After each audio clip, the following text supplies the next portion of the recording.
Et on poursuit notre tour du monde des rentrées scolaires. Aujourd'hui, direction la Chine. Premier changement, les élèves sont en uniforme, avec un foulard rouge autour du cou, en référence à la Révolution.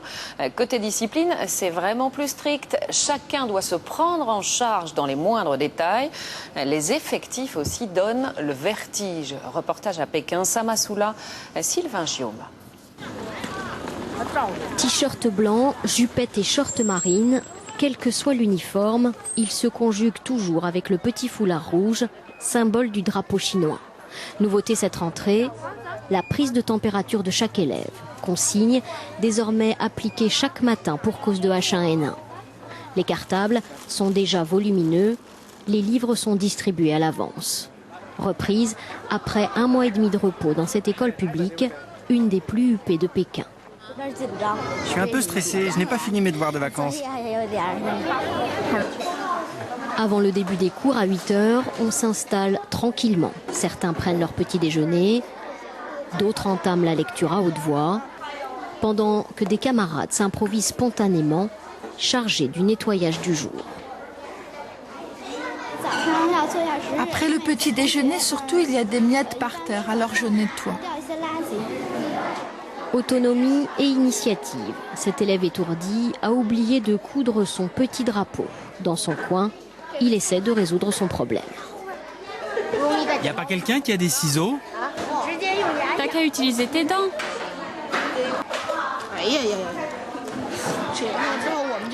On devait broder le drapeau et le porter parce que c'est bientôt la fête nationale. Un respect pour notre patrie.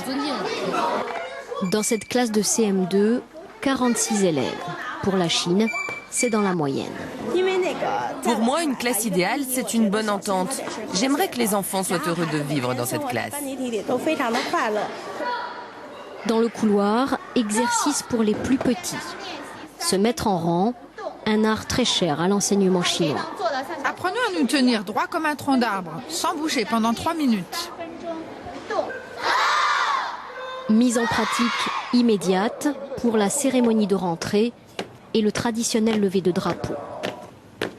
Encore plus solennel cette année, car le 1er octobre prochain, le régime fête son 60e anniversaire. Des militaires sont donc exceptionnellement venus s'en charger. À l'heure du déjeuner, pas de cantine, les repas sont pris dans la classe. Une organisation presque entièrement gérée par les enfants eux-mêmes. Et quand arrive le moment préféré de la journée, la pause d'après-déjeuner, l'école entière se transforme en immense cours de récré, des fouloirs à volonté.